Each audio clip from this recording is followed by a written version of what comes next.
지난 11월 말 서울시청. 서울시 식품 접객업 민간합동 점검반이 모였습니다.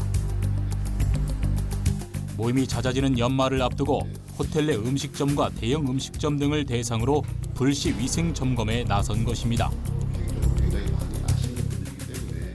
호텔 시설 내 음식점과 대형 음식점에 대한 주요 점검 사항은 무표시, 무신고 제품, 유통기한 경과 제품 사용 여부와 종사자의 개인 위생, 그리고 위생 분야의 전반과 남은 음식 재사용 분야, 냉장고 내 냉동 냉장식품의 보존 및 보관에 대한 온도 준수사항 여부입니다. 서울시는 한 달에 한 번 서울 시내 식품 접객업소를 대상으로 위생 점검을 펼치고 있는데요. 지난 10월까지 1,594곳을 점검한 결과 총 230건의 행정처분이 내려졌습니다.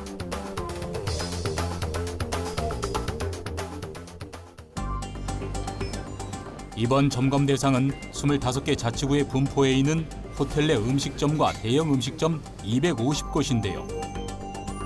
종로구에 위치한 한 음식점, 냉장고 속에 보관된 식품을 꼼꼼히 살펴봅니다. 다행히 유통기한이 지난 제품은 발견되지 않았는데요. 다만 식품 보관에 있어 아쉬운 점이 발견됐습니다. 이게 이격 보관이 안 돼 있어요. 이게 모든 식품은 10cm 이상 이격 보관을 해야 되는 부분이 이격 보관이요. 이게 깔고 6cm 네. 네. 그런 오염이 될 가능성이 높잖아요. 바닥에 그냥 보관하시면은 네네. 그런 부분에 있어서는 조금만 신경 써주시면 되는 거예요. 또 다른 음식점, 이곳의 위생은 괜찮을까요? 식품위생감시원이 세균오염 검사 측정기로 오염도를 측정합니다.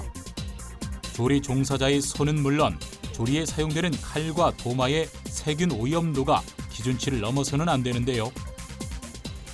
칼의 세균 오염도가 심각한 수준입니다. 사용을 하신 다음에 세척을 하시고 열탕이라든가 이런 소독도 해주셔야지 돼요. 그래야지 이게 훨씬 줄어들거든요. 지금 세균이 79,627이나 나왔어요. 네.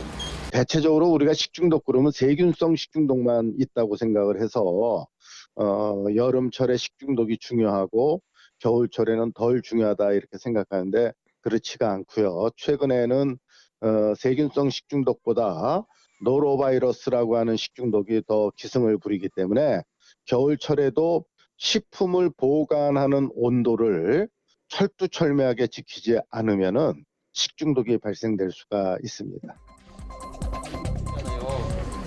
이번엔 조리도구 보관에 문제가 발견됐습니다. 잖아요. 무슨 말씀인지 아시죠? 보관 장소가 적절치 않은 것입니다. 여름철에도 지금 이랬을 거 아니에요. 이 상황 계속 놔두시면 안 되고요. 냉장고 속은 어떨까요? 고기 원산지 표시 안 돼 있네요. 표시 사항이 없는 거 고기. 일반 음식점에서는 총 16개 품목에 대해 원산지 표시를 하도록 하고 있는데요. 이곳에서는 이를 지키지 않고 있었습니다. 원산지 표시를 하지 않았을 경우에는 1,000만 원 이하의 과태료가 부과됩니다. 점검반이 또 다른 음식점을 찾았습니다. 손님들이 맛있게 먹고 있는 음식 깨끗하게 조리되고 있을까요? 먼저 조리자의 손 위생을 점검했습니다. 기준치를 넘지 않은 것으로 측정되는데요. 어떻게 된 거야? 조리 도구의 경우 손보다 세균 오염도 기준이 더 낮은데요. 하지만 기준치를 훨씬 초과한 것으로 나타났습니다. 조리 도구는 사용 후에 반드시 세척과 살균을 해야 하는데요. 위생 관리가 제대로 안 되고 있습니다. 사용하던 거기 때문에 이렇게 많이 나오는 것 같아요. 제가 소독을 하셔야 돼요. 네, 소독을 한번 해주셔야 될 것 같아요. 지금 도마 자체가 측정 불가예요. 조리자의 복장도 위생에 있어 중요한데요. 이 부분 역시 잘 지켜지지 않고 있습니다.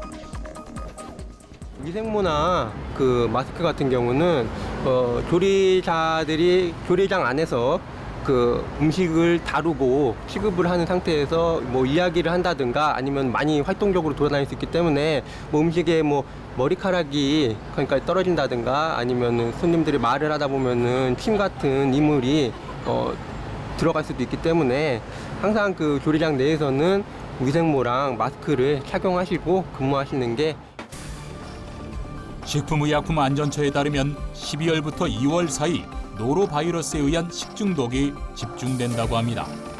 시민들의 건강을 위해 음식점 식품 위생 관리와 점검을 더욱 철저히 해야 할 것입니다.